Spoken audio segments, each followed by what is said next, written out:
Kia ora everybody, Chris Farhi here from the Bayleys Insights and Data team. We've got Ankur Dakwale. In this video, we'll give you a quick overview of the housing market as we head into the month of September 2023. And so Ankur, what have we got in the video this week? Yeah, so in the video this week, we cover the latest data from realestate.co.nz. And this shows the number of listings for sale at the moment. We've got the latest REINZ stats as well that they've released. We've got an overview of some of recent activity across the Bayleys network. And of course, we're going to do a view on the outlook of the market as well. Yeah, perfect. So this video covers New Zealand generally, but if you are interested in some information about your local area, then feel welcome to hit the form in the description and drop us a message and we'll get someone from Bayleys to get in contact with some information about your local area. And so first off, looking at the supply of homes for sale at the moment, using some data from realestate.co.nz. So we are hearing a bit around the market about fewer homes for sale. But Ankur, what do we see in the data at the moment? Yes, the data shows that we'll have 6,156 homes that were listed for sale in July 2023. This is down 18% on the previous year, so July 2022. In total, we had about 23,000 homes on realestate.co for sale, and this again down 12% on July 2022 as well. And so what those stats mean is that if you are looking to sell at the moment, you'll find that there's probably fewer competing homes for sale in your local area, which means that your buyers are going to be competing a little bit harder for what is available. And so next up, moving into sales transactions, Ankur, what do we have in terms of the latest REINZ data? So in July 2023, we had just over 4,900 homes that sold. Median price has been 770,000, and this has been bouncing in a band within a 20k range over the past 8 months. Yeah, and interesting as well. So you've got the median house price and then the house price index.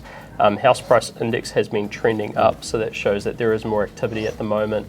And one of the good things is that we did see that massive downward trend for quite a while, and we're now getting quite a long period where it's been either stable or rising, so it's kind of cool.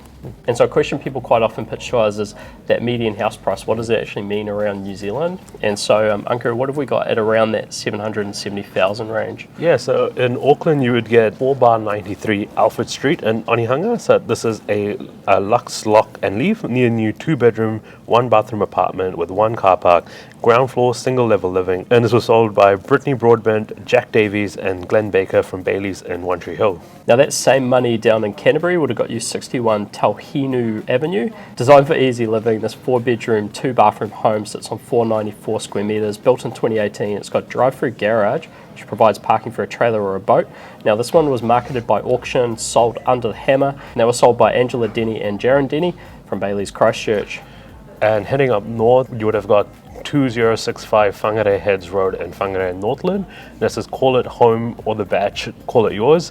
3-bedroom, 1-bathroom home on 878 square meters. This is 1980s retro coastal hideaway, and this was sold by Sam Swinburne from Bayleys in Whangarei. And so next up, looking at those stats across New Zealand, across New Zealand's biggest cities, we've generally seen an upward trend in prices. Yeah, so this has been quite interesting that there's been an upward trend across most cities. Number of sales in Auckland, Taranaki and Christchurch are at 90% of their pre-pandemic levels for the same month as well. And Hamilton and Wellington are still a little bit quieter for the month. Yeah, and it's interesting when you get into the other regions across New Zealand, what you'll see is that prices are generally trending slightly upwards. The levels of activity though is a bit of a mixed bag, and so you do find that conditions change as you go around New Zealand. And so it's fair to say across the Bayleys network, things have been pretty busy.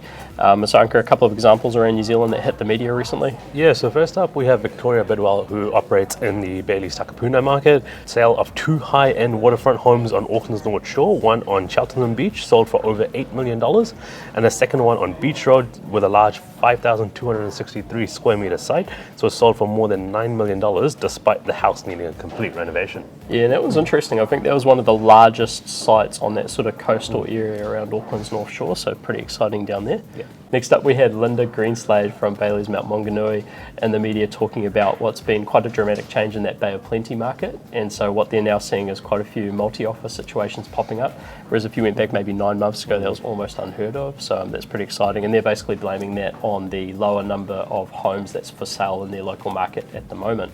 And now moving to the South Island, where Dougal Laidlaw from Bayleys and Cromwell talk about the growth of out-of-region buyers coming into the Cromwell market. And now these guys have activity from Auckland, they got Wellington and Hawke's Bay, and a lot of the activity is coming from a spillover from demand from Queenstown and Wanaka as well. Now the buyers are generally attracted to Cromwell's more affordable prices and the down-to-earth lifestyle they offer. Yeah, and then we also had Adam Hazelwood from Bayleys Mirabelle. He was in the media for the sale of 2 adjoining sections in Fendleton, so one of the top suburbs in Christchurch. These ones were quite interesting. They were marketed either together or for sale individually.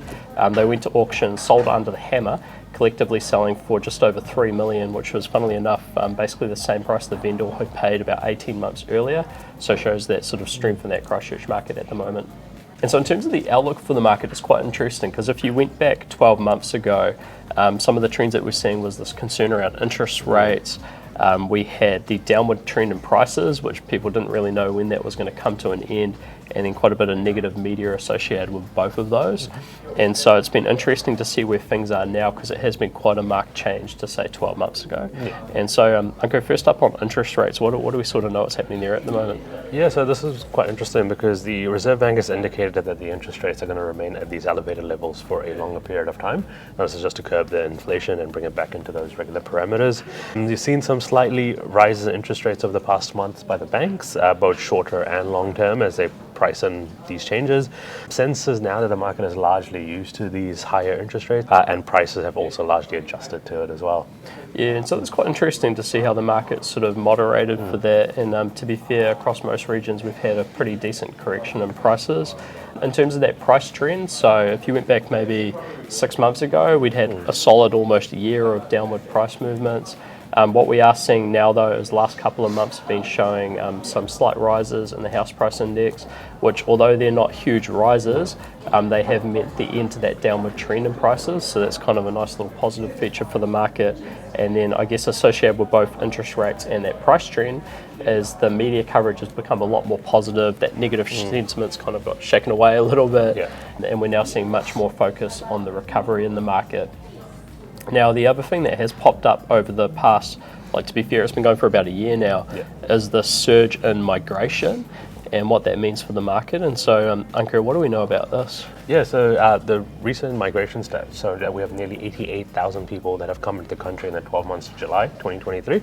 And, all of these people will not be able to buy as soon as they enter the country. So we're seeing pressure on the rental market, causing rents to go up. And it's also caused first home buyers who are in the country to purchase now, and we're already seeing further activity from those first home buyers.